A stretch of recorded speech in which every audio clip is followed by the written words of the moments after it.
How's everybody this morning? Bright-eyed and bushy-tailed. Bright-eyed and bushy-tailed. Oh, that's good. You don't look like a squirrel.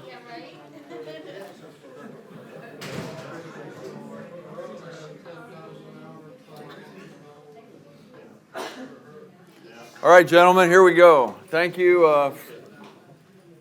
Good to see everybody. Hope everybody had a good night's sleep. If you didn't, sorry about your luck. But J.D. Fine of Chattanooga, Tennessee, put all the clanging gong news issues in a bound volume. But as of now, there are only one of these. I mean, he put the quality, glossy paper. This is an amazing quality product that he put out. And if there are enough people interested, we're hoping to print several copies of this. It might be expensive, but I think this is almost like a keepsake. I think it's something you can really give your kids to introduce them to the truth. There are many short articles in here. There are funny illustrations, interesting illustrations on every page. And I think that if this was sitting on your coffee table at home, your kids or anybody would pick this up. And I'm thinking of offering this. You could have your son or daughter, your friend, anyone. I'm talking about your 50-year-old son, your 50-year-old daughter, their names embossed in gold on here. I just think it would be a good introduction to some of these truths we know and love. Yes, I hesitate to call on Dan when he raises his hand. I will be interested if you offer the Martin Zender bronze statue to go with it on the coffee table. Yes, we do have a Martin Zender action figure that if you order a bobblehead, okay. That way we can space you around. You do anyway. Only this time my head will move, right? Okay. I'll make it an opportunity. Remember, I had one more talk to finish up with the doom and gloom, which it actually isn't doom and gloom. It's the unveiling of Jesus Christ. But we're going to find a way to get that talk in today. I was going to offer you comfort concerning those of your loved ones who don't believe in the gospel. I just told you the terrible things that are going to be coming on the earth, and I want to conclude that talk sometime, and we're going to get opportunity to do that. But I'm going to change channels here this morning, and I'm going to talk about Christ. This was the other topic that Charles had on his heart, to talk about Christ, his relationship to God, and I knew Clyde and Dan would be talking about the relationship, and I want to talk about what Christ does this morning. I want to talk about how Christ solved, the title of my talk is Christ Solves Our Two Vital Problems. That's not a very snappy book title, and I don't think I'd ever use that for a title of a book, but we have two problems in that we are sinners and that we are enemies. As sinners, we have failed God's standards, and as enemies, we have hurt His feelings. These are our two problems. We've done wrong, and we've fallen from grace. This was an early view of things. God has repaired it through His Son, Jesus Christ. Every problem we've had, He has repaired it, and I want to show you how He exactly meets our problems. It's a great thing to see. We're going to compare what we do with what we are. We're going to compare acts with facts. And we're going to compare the consequences. Sin is what we do. We sin. Enemies is what we became under Adam. An enemy is what we are. Sin is what we do. Because we're sinners, we suffer. But because we became estranged from God, and this began with Adam in the garden, I'm going to show you that. Because we became estranged, we die. We suffer for what we do. We die because of what we are. We suffer because we're sinners. We die because we're enemies. One is an act, one is a fact. And this will help you understand death. And it'll help you understand, everybody see this board? It'll help you understand how Christ answered death and how He answered sin. And I'm going to show you the two benefits now, amazing benefits that Paul explains in the book of Romans, the benefits of justification and conciliation. There's some really exquisite language in Romans chapter 5 that's going to show you how God meets our two vital problems. The first person who did this to us was Adam. Not surprisingly, he started the ball rolling. And I like how Clyde pointed out that Adam was, or maybe it was Dan, Adam is the prototype human. He was the first, and he really sets up the contrast for the last Adam. We don't understand what the last Adam did, what Christ did, unless we know the trouble we've gotten into from the first Adam. And again, the trouble is twofold. We're sinners and we're enemies. I'd like to go to Romans 5:19. I'm going to paint the picture of the problem here first for you. For even as through the disobedience of the one man, the many were constituted sinners. That's all I want to read. The disobedience of Adam, what he did, what Adam did, he disobeyed God. He broke a law, one law in the garden, don't eat of the tree. Because of this, the many were constituted sinners. Adam sinned, and so we are sinners. He did something. Adam did something. And because of that, we do something. We sin. In the same context, I'd like to direct you to Romans 5:15. But not as the offense, thus also the grace. For if by the offense of one the many died, you see, he offended God. He not only transgressed, he not only disobeyed, but he offended God. And the result of the offense was death. Because of the offense of one, the many died. And we know that when God uses two different words, he has two different things to say. Transgression and an offense. What is a transgression? I could write this on the board, but I'm running out of room. The Greek word translated transgression in the concordant version is parabasis, and it means beside step. A transgression is a beside step. When you transgress, you make a bad move. You make a bad move, sidestep, beside step. You're on the path and you step beside the path. You've made a wrong move, a bad move, parabasis, transgression, what we do, a sin. Now, an offense has the same prefix, para, but an offense is paratoma, P-A-R-A-P-T-O-M-A. It's beside fall. Transgression is a beside step. You make the wrong move. A beside fall is you fall out of favor. You hurt God's feelings. We don't often think of that, do we? That Adam had friendship with God in the garden. And his shortcomings were twofold. Again, he broke a law, he transgressed what God said, but it also hurt God's heart. And because of that, the friendship that Adam had was broken. And he no longer walked in the garden with God every day. As we're going to see, Christ heals both of these breaches. He takes care of the sin, which makes us right, and he takes care of the offense, which ends up making us friends again with God. How is this? I told you Adam started it, and we see that in Romans 5:15 and Romans 5:19. I want to show you how this played out in the Garden of Eden. I'm going to turn to Genesis 3:17.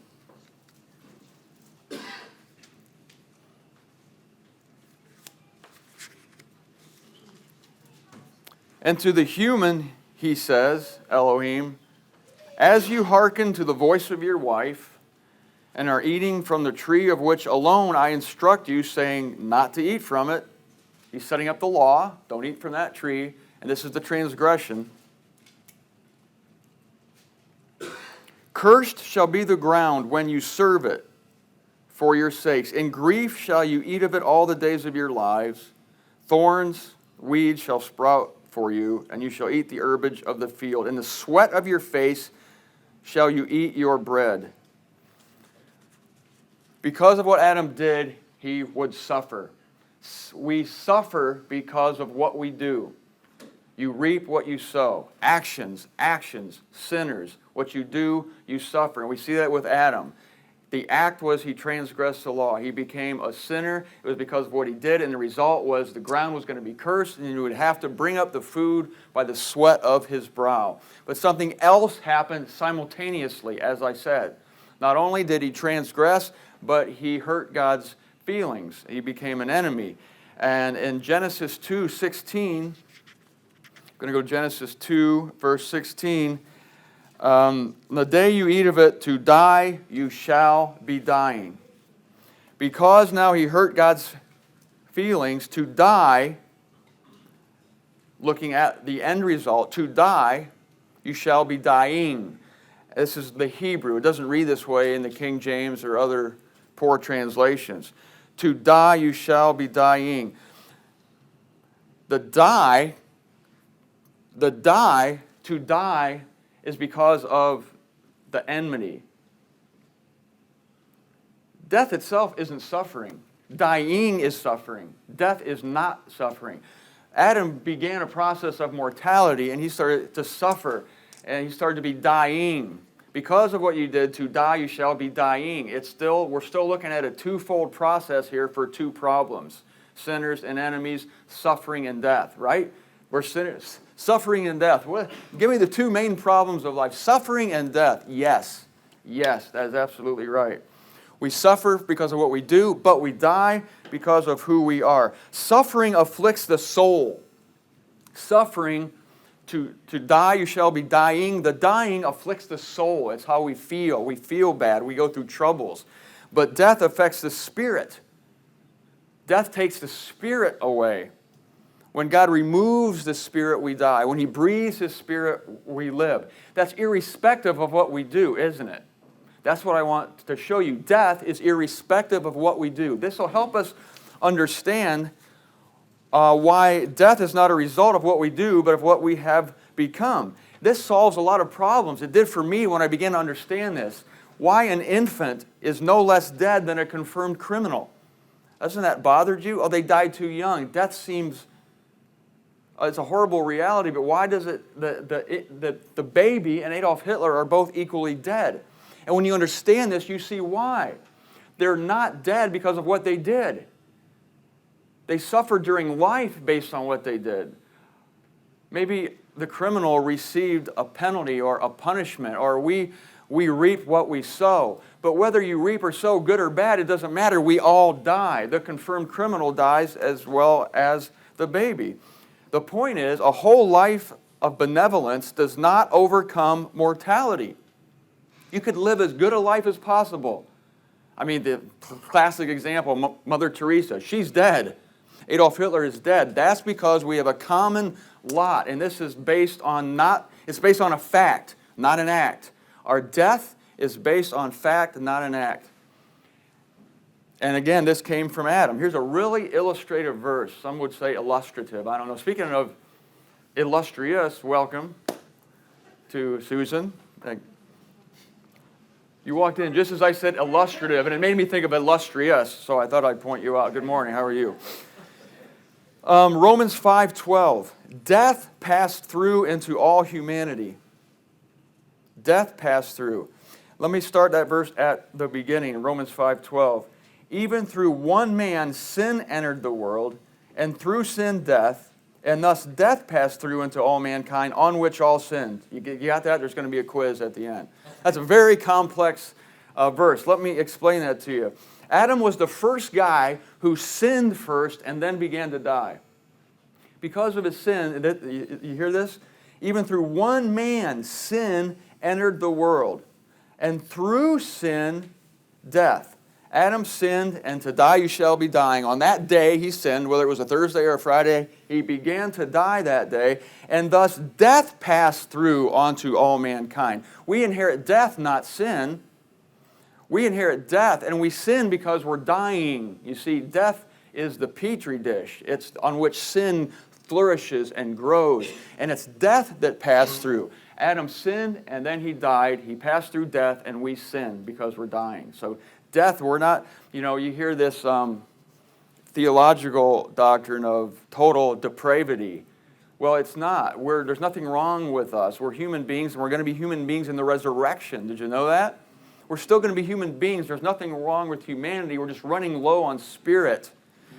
We're running low on spirit. We're mortal. As soon as you take away mortality, you won't need to say anymore that you won't sin. It'll be a given because we sin because we're mortal. That's why all Paul needs to say in 1 Corinthians 15 is the mortal shall be made to put on immortality. And you don't even need to say that you will no longer sin. It's impossible for a person with immortality to sin because, again, death is the petri dish. Where sin flourishes, you take, just like the law, sin flourishes, you take that away, you take the host away, and the sin can't feed on it anymore. So that's a great truth. Death is a great equalizer. There's no adjudication in death. And here's this. This is going to help you understand the great white throne. Death is not a punishment. Death is not a punishment. The great white throne, when people go to the second death from the great white throne, they're not being punished any more than the baby is being punished when the baby dies. It's our common lot in Adam. And so the problem with the second death, people says, oh, well, we have to adjust death. But you see, you can't adjust death. You can't adjust it to the baby and Adolf Hitler. Death is the great equalizer. So it's very interesting in Romans chapter 2, verse 8, we learn that God is going to repay fury, affliction, and distress on every human soul affecting evil. I believe this occurs at the great white throne. You folks know what happens at the great white throne? Right? The dead and all the dead, the great and the small, those who have not been vivified, rise and they stand before God. They're alive. They're raised from the dead and they stand before God. And it's then that God inflicts or afflicts their soul. The dead are going to be going through at the great white throne what we're going through now. It's a timing thing. It's a timing thing. God afflicts us now, and He brings us to the end of ourselves now, and we learn about Him. Wow. Well, that's going to happen for a whole lot of people at the great white throne while they're alive. While they're alive, not in death. The folks who want to make the second death a reform school is because they don't see that everything is going to be made right at the great white throne while they're alive. And they think it's not fair to put people in the second death. That's not fair. Was the first death fair? Is it fair to the baby? Is it fair to Hitler? They're both dead. Fairness doesn't come into the question. We simply die because of a fact we're enemies. And it's the common lot of the sons and daughters of Adam. You can't adjust things in death, so death isn't a punishment. Death isn't even a discipline. Death isn't based on what we do. It's not based on what we do. That's why the second death isn't judicial. All the adjustment takes place for us while we're alive here and at the dais, and for the dead, the great and the small, it takes place at the great white throne. I don't know, folks, if the great white throne is 5 minutes or 500 years or 5 seconds. All I know is you can't adjudicate someone who's dead. That's an important point, and we see it here. So people at the great white throne suffer for what they do. But the second death is those who simply are not found in the scroll of life. It's not based on their deeds. It's based on the fact that they are enemies. Now we're going to turn the page and we're going to get to the good news of how Christ answers this. The wording in Romans 5 is really exquisite. And I'm going to read from Romans 5, 8, 9. And we keep in mind the two problems we have. Romans 5, 8 through 9 to begin with. Christ is commending this love of His to us, seeing that while we are still sinners, that's one of our big problems, while we are still sinners, Christ died for our sakes. Much rather than being now justified in His blood, we will be saved from indignation through Him. This is phase one. This is phase one of what Christ did. What Christ did. You know what? Christ is not His name, it's His office. He was set apart by God to do something for us. What does this answer to? The act of sin, what we did. We became sinners. Something we did got us very badly messed up. Christ also did something to get us out of this. This is his office. What did he do? He died. He went through this horrible, it was an act. And this verse says what? It talks about his blood, doesn't it? It talks about his, what verse was that? 5, 8, and 9. God's commending this love of his to us. Christ died for our sakes, being justified in his blood. We're justified in his blood. What does the blood speak of? It speaks of the soul. The soul is in the blood, Scripture tells us. And the suffering, the soul, he suffered on the cross. There was a reason he had to be pinned on the Roman stake for 6 hours, because it answered all of our deeds. It answered what we do. You see, and he did this for sinners while we were still sinners. While we were still sinning, Christ did something for sinners. And the result is justification. Justification means that you are now made right with God. That's a fine thing. But it's a judicial decision. It's almost like a cold fact. Okay, now you're right with God. Christ, his office, did an act. He died, shedding his blood. The suffering, his blood speaks of the suffering. And remember, the penalty for Adam was suffering. He would have to, through the sweat of his brow, bring up food from the ground. So Christ answers suffering with suffering. We suffer for what we do. And the result is that he cancels out all of this, and now we're right with God. We're justified. But to God, that's not good enough. Because even though you're brought before the court, and you're sitting in the court, and the judge pronounces you not guilty, that's a great thing, but it's a judicial decision by a person in an office. It's almost cold. It's almost, you know what I'm saying? That doesn't mean you're friends with a judge. The judge says not guilty, but you don't go to lunch with the judge unless you know the judge, in which case you're in good shape. I always thought it'd be great to go into the courtroom and have the judge wink at you it's like, wow, yeah. But listen. That's actually our situation. It is. Yeah. That's our situation. Scripture says that who is the condemner? Who will condemn us? Christ, the justifier? The only one who can condemn you is the one who justified you. He's the only one who can condemn you. Satan can't condemn you because Christ is higher up in the pecking order than Satan. So this is like we have it made. We're walking into the courtroom and the judge is Christ, the only one, and he's our justifier, and he winks at us. It's like, pfft. Bring it. I'm sitting in the witness stand. It's like, woo, you're all feeling good. Satan's over here, but Christ is back there, So we're in good shape, really good shape. So now look at what happens in Romans 5:10. We're in the same context, but the wording is completely different. For if, being enemies, and remember, this is the same action. This is all happening at the cross, but we're looking at two different aspects of it to meet our two different problems.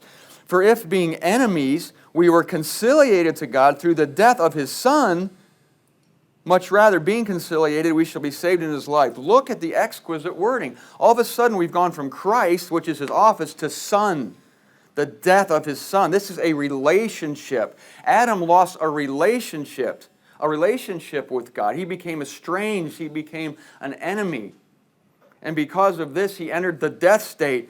That's what Christ did for us. He entered the state of death. He suffered, and all that suffering took away our sin, but it did not take away the enmity. It did not take away the fact that we were estranged from his heart. This is what does it. Christ now, in his life, we're justified by his life. We're conciliated through his life. We're justified in his blood. We're justified because he answered with suffering, our suffering. But now it says we're justified by his death. We're conciliated in his death. He entered the death state. He gave his very life. Here he gives his soul. He gives his soul. He suffers on the cross for 6 hours. But then he said, it is finished. And at that point, he gave his very life. And that is a deeper, deeper, deeper thing than to suffer. He gave his life, and because of that, he did it for enemies. If being enemies, we were conciliated by his death, as opposed to when we were sinners, we were justified by his blood. Now, he goes a deeper thing. It's a heart thing. It's a restoration of the deep lack that Adam also started for us and that we inherited. And the result is conciliation. This is a restoration of friendship. And these are the two huge themes of Romans. In the beginning of Romans is justification. We are declared righteous and our sins are done away. But again, there's more. God wants more for us. Now, we can not only be right, but we can be at peace. We can not only be justified, we can get back to this sonship relationship. Yeah. And then when you see what it took to do this, when you see what it took to do it, it'll make you appreciate even more, I believe, the sacrifice of Jesus Christ on our behalf. Thank you.